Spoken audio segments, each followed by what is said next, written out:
Alex, it's good to be here. And the last time we talked, we were talking about some of the changes we were hoping for in Iran. Correct. But there's a very exciting event occurring in the community, and that is the famous cylinder from Cyrus the Great, which is touring, and in October and November and December, it's going to be at the Getty Museum. And the reason this has such resonance is because for Americans, for Europeans, certainly for Persians, this is recorded as the world's first human rights document, the first Bill of Rights.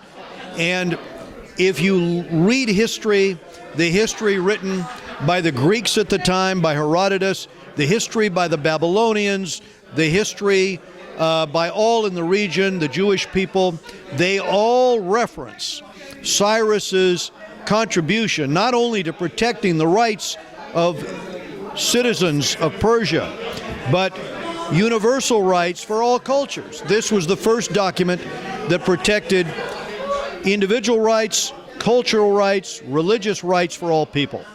That is why it is so important, I believe, that we speak to this issue today of universal human rights, because many people in Iran are having their rights violated.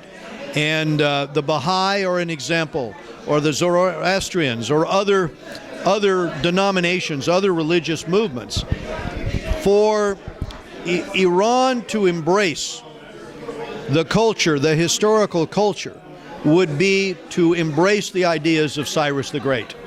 And I think that is why there is such pride in the community with the cylinder. For Americans, we know from the letters that Thomas Jefferson wrote to his son and to those close to him, he felt it was very important for people to read and understand Cyrus's work. He also wrote of the issue of these basic principles, and some of those principles found their way into our own documents.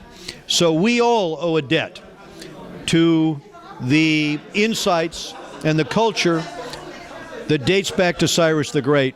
And now there is no better time than, as the Persian community says here, for Iran to remember that culture, enshrine that culture, release the political prisoners, release the religious prisoners, and respect the basic rights of man. And I think that is a good dialogue for us to have. We are all hoping, a Persian community in particular, hoping that in Iran the human right, which is as you mentioned, Cyrus the Great was one of the pioneers in this area, in the human right, would take place. Chairman Ed Royce, who just was appointed a few months ago as the chairman of the Foreign Affairs Committee of Congress. And I am so proud to have a person like Congressman Ed Royce in that position because he's so informed about all the various things that go around the world, especially the Middle East, especially Iran. And hopefully this gathering will make some of the people a little more acquainted with Chairman Royce's work, the good work he's doing for Orange County and our nation and the world. You know, I have the pleasure to meet Congressman Royce before, have short interview with him, and he's always one of the supporters of the minorities, with particular with Iranian. He always support their cause. And would you like to add something to that, please? Well, I think it's very, very important that we not lose sight of the concept that the United States stands for freedom. And as we were talking about Cyrus the Great and the freedom that he brought to the world at that time and what he established in principle as universal human rights, as you said, that is reflected now in the United Nations. Now is a time for the international community to really raise this issue of human rights and doing what we can to protect the rights of every citizen. That is the way forward for progress for humanity. But in the meantime, I know Fred played a role, your organization played a role in helping bring the Cyrus cylinder here. And I thought you might want to, should we have you speak for just a minute about that? Yes, I will.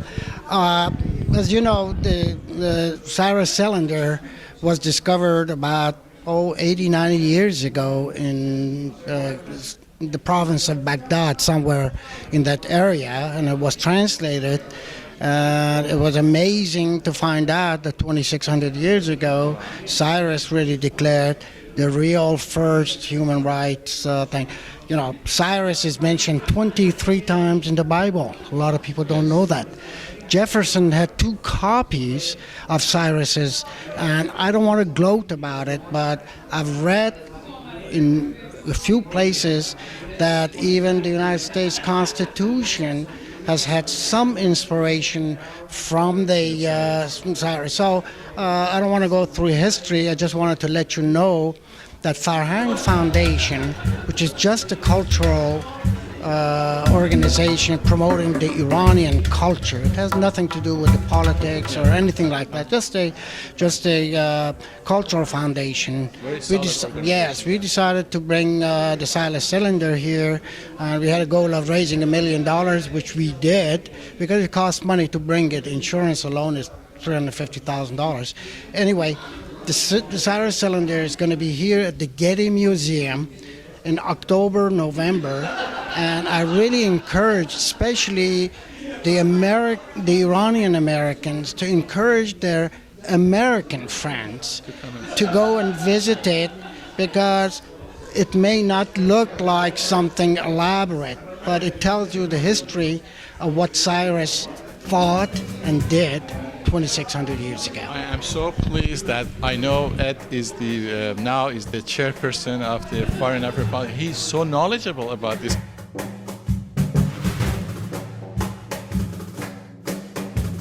Iranian community, Persian community, really appreciate your effort for whatever you're doing. Thank you, Alex. Thank you. Thank you very much. Thank you much. Appreciate it.